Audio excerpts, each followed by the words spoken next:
came into the world as decently as they did, they can have another think. He pointed a finger at her again. So as soon as this little bastard is born, I am transporting it here. And if you're not at home, then I will hand it to that other woman. And if there's no one at all in any of the houses you people own, I leave it right here on your doorstep. He walked towards her and lowered his voice.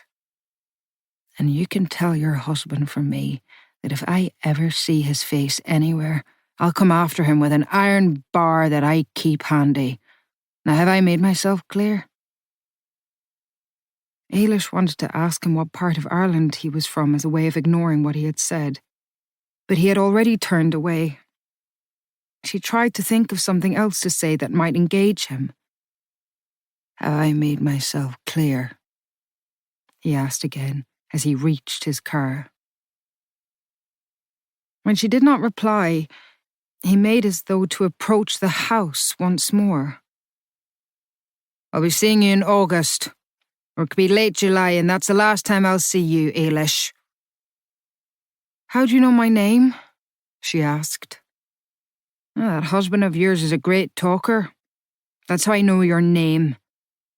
He told my wife all about you. If he had been Italian or plain American, she would not have been sure how to judge whether he was making a threat he had no intention of carrying out. He was, she thought, a man who liked the sound of his own voice. But she recognized something in him, a stubbornness, perhaps even a sort of sincerity. She had known men like this in Ireland. Should one of them discover that their wife had been unfaithful and was pregnant as a result, they would not have the baby in the house. At home, however, no man would be able to take a newborn baby and deliver it to another household. He would be seen by someone. A priest or a doctor or a guard would make him take the baby back. But here in this quiet cul-de-sac, the man could leave a baby on her doorstep without anyone noticing him. He really could do that. And the way he spoke, the set of his jaw, the determination in his gaze, convinced her that he meant what he was saying. Once he had driven away, she went back into the living room and sat down. She closed her eyes. Somewhere, not far away, there was a woman pregnant with Tony's child. Ailish did not know why she presumed that the woman was Irish too. Perhaps her visitor would be more likely to order an Irish woman around. Anyone else might stand up to him or leave him. Suddenly, the image of this woman alone with a baby coming to look for support from Tony frightened her even more than the image of a baby being left on her doorstep.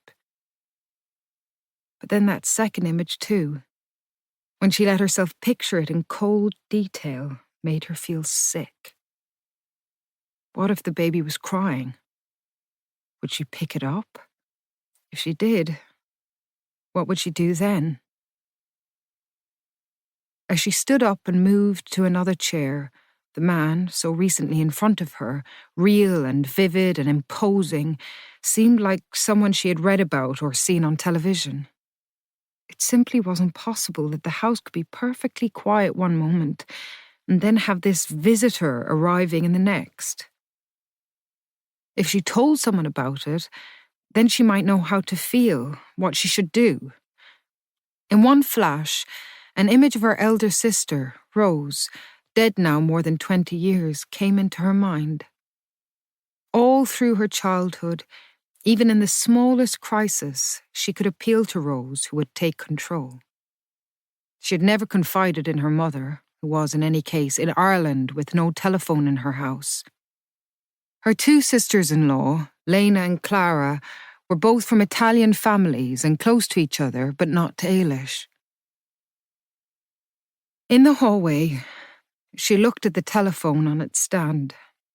If there was one number she could call, one friend to whom she could recount the scene that had just been enacted at her front door. It wasn't that the man, whatever his name was, would become more real if she described him to someone. She had no doubt that he was real.